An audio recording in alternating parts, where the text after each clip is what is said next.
laptop box. This is the laptop.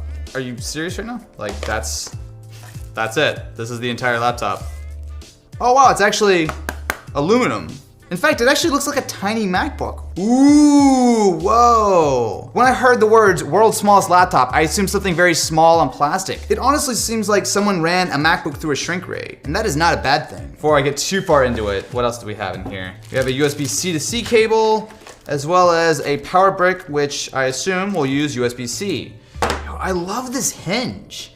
That feels so smooth. So what's cool is that while there are versions of this that run Linux, this guy is preloaded with Windows 10. Essentially what you're getting here is a full Windows laptop that will literally fit in the palm of your hand. Now it is a touch thicker than you might expect, but because of that, they're actually able to fit a pretty sizable battery inside. Something else that's cool about this is that while it is a 7-inch display, it's full IPS and it is 1920 by 1200. And in person, this looks pretty nice. I don't really have a whole lot to complain about here. The keyboards are right. I think the thing that trips me out is not so much the small size, but the layout. So you've got weird things like having the spacebar split into 2 different keys. You've got a lot of your punctuation kind of squashed together. And what's really getting me is that the backspace button has 2 keys above it, and I constantly want to go up and hit the delete key.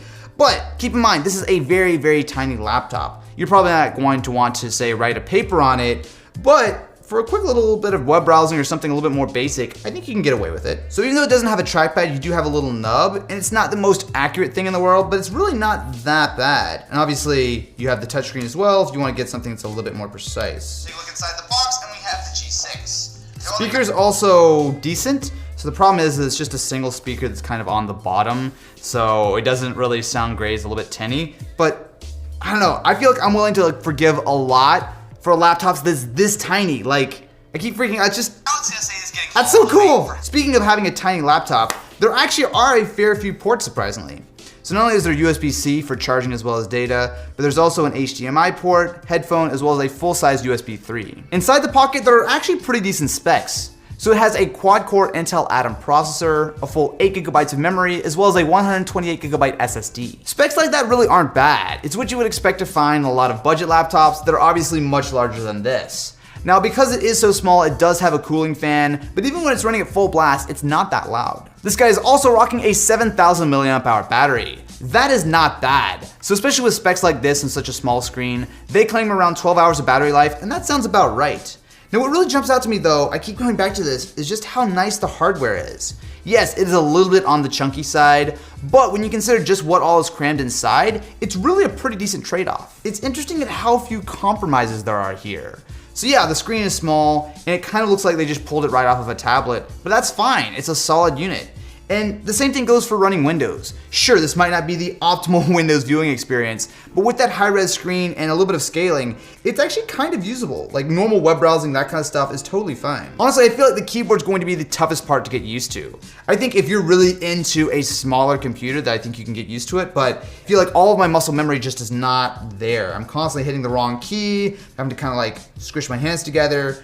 It's fine, it's usable, but it's not really ideal at all. While you can get this guy with Linux, the idea that it can come with full Windows 10 out of the box is really cool. And with that Atom processor and small screen, yes, you're going to be slightly limited in, say, doing things like video editing on this guy. But for the most part, if it runs on Windows, you should be able to do it on the Pocket. So with a single USB-C cable, not only can we get 4K 30 out, but we can also do 1080-60, although that's not 1080. The Scrapinator is a $50 PC. This totally works. Last year. We intend to turn it. Dude, this is, I guess it's like, there's no reason why this shouldn't work, right? But it's such a tiny little laptop. My initial instinct is, of course it can't do that. Of course it can't do that, but it can. Time for some Minecraft. The most demanding game of all time.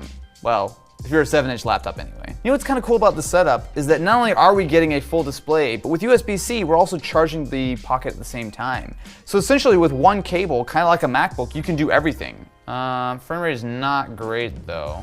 So maybe playing Minecraft on the external 4K display, not the best idea. Oh yeah, still totally playable.